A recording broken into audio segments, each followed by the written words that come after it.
রাগ হয়ে যায় না উত্তরার মানুষ, ঘন্টার পর ঘন্টা ডাক্তারের কাছে সিরিয়াল দিতে পারি, লম্বা লম্বা ভিজিট দিতে পারি, কিন্তু কোরআন, হায় হায়, কোরআনটা বুকে চাইপা ধরে একবারও বলতে পারি না মালিক শুনছি এর ভিতরে নাকি শেফা রাখা আছে, ওয়ানুনাজ্জিলু মিনাল কুরআনি মা হুয়া শিফা, কোরআনের ভিতরে শেফা রাখা আছে।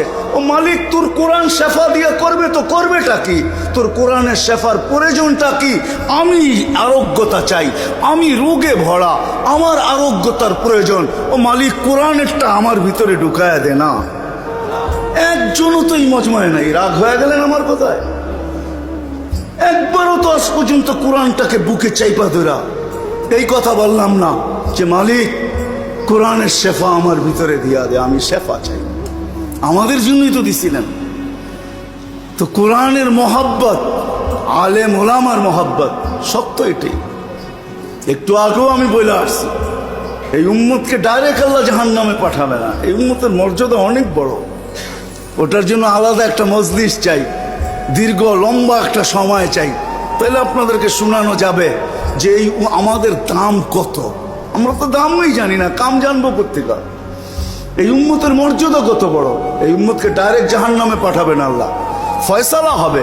কিন্তু আল্লাহ বলবে না, যেমন আসামি ধরা হয় প্রথমে থানায় নেয়, তারপরে কোর্টে চালান দেয়, এই উম্মতকে ডাইরেক্ট পাঠাবে না, এক রাস্তায় নিয়ে দাঁড় করায় দিবে।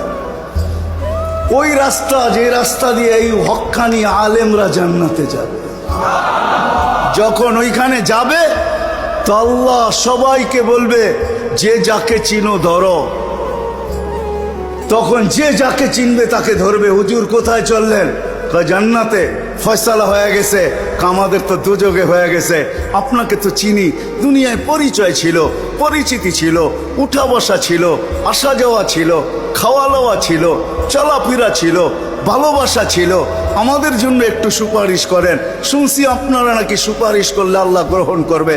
কেননা সুপারিশকারী তিনজন, নবীরা, ওলামারা এবং সুহাদারা, শহীদরা, তিন স্তরে তিন ব্যক্তি সুপারিশ করতে পারবে। আমাদের জন্য একটু সুপারিশ করেন। কসম খোদার, আজকেও ওলামায়ে কেরাম আমাদের হিতাকাঙ্ক্ষী, যদিও আমরা ভাবি না। আমরা আপনাদের হিতাকাঙ্ক্ষী, কসম খোদা। আমি দুনিয়া ঘুরে বলতেছি আপনাদেরকে, বাংলাদেশের আলেমরা হিতাকাঙ্ক্ষী, তার চেয়ে বড় হিতাকাঙ্ক্ষী কেউ নাই। আপনি জানেন না, হাজারো আলেম রাত্রে ঘুমের থেকে ওঠে, যাদের ঘুম হয় না ঘুমের থেকে ওঠে আর মুসল্লায় যায় আর চিৎকার দেয়, সবকো সোনে মে মজা, হামে রোনে মে মজা। সারা দুনিয়ায় ঘুমে মজা পায়, আমরা কান্নায় মজা পাই।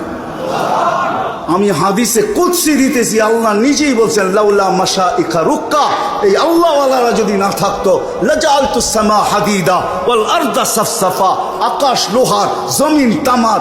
ওমা আনজালতু মিনাস সামাই কাতরা, আকাশ থেকে একটা বৃষ্টির ফোঁটা না। ওমা আমবাততু মিনাল আরদি হাব্বা, জমিন থেকে একটা শস্যের দানা না।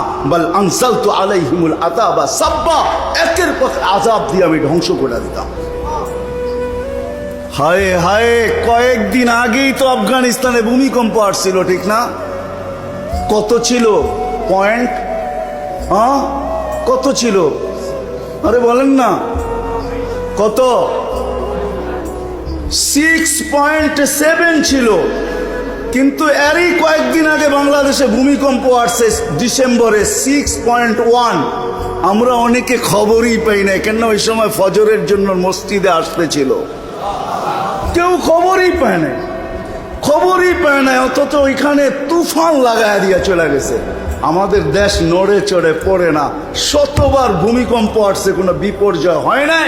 আমার বিশ্বাস কোনোদিন হবেও না।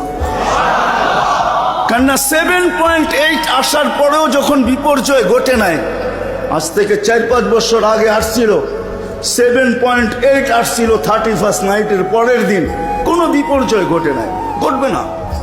কেননা এখানে ওই আল্লাহওয়ালারা আছেন যারা রাত্রে ওইটা চিৎকার দেয়, সবকো সোনে মে মজা, হামে রোনে মে। সবার ঘুমায় মজা আসে, আমরা কান্নায় মজা আসে। সত্য এটাই। এই জন্য আসেন, যত বেশি এর সাথে সম্পর্ক, মসজিদের সাথে যত সম্পর্ক হবে, কোরআনের সাথে যত সম্পর্ক হবে, আলেম ওলামার সাথে যত সম্পর্ক হবে, তারপরে আলেম ওলামারা আল্লাহকে বলবে, আল্লাহ আমরা জান্নাতে যাব না। বলবে কেন? কারণ সব আমাদের দেশের মানুষ, পরিচিত মানুষ, এদেরকে দুচোখে দিবেন আর আমরা চলে যাব। আল্লাহর রসুলকে চেহারা দেখাবো তো দেখাবো কি করে? তা আল্লাহ বলবে, যে যাকে চিনো নিয়ে যাও, এটাই হবে সুপারিশের কর্তব্য। এই জন্য এই নিসবত কাজে লাগবে, এই সম্পর্ক কাজে লাগবে, এই ভালোবাসা কাজে লাগবে, এই মহব্বত কাজে লাগবে, এই সহানুভূতি কাজে লাগবে, এই সহযোগিতা কাজে লাগবে। ইনশাআল্লাহ এটাই কাজে লাগবে। ওই দিন দেখবেন দুনিয়ার কোনো বস্তু ওইখানে কাজে লাগবে না, না বংশ লাগবে, না সোসাইটি লাগবে, কিচ্ছু কাজে লাগবে না। এই জন্য দুটা কথাই বলবো। আসেন প্রথমত ভাবি যে আমি যাত্রী, প্রস্তুতি আমার কতটুকু। খোদার কসম যদি ভাবতে পারি, হায় হায় 2 মিনিটও যদি ভাবতে পারি, তাহলে আল্লাহ আমাদের সামনে রাস্তা উন্মোচিত করবে। হয়তো এক সময় দেখব যে ভাবতে ভাবতে মাথার ভিতরে আসছে একটা চিৎকার, আসছে মুখ দিয়া।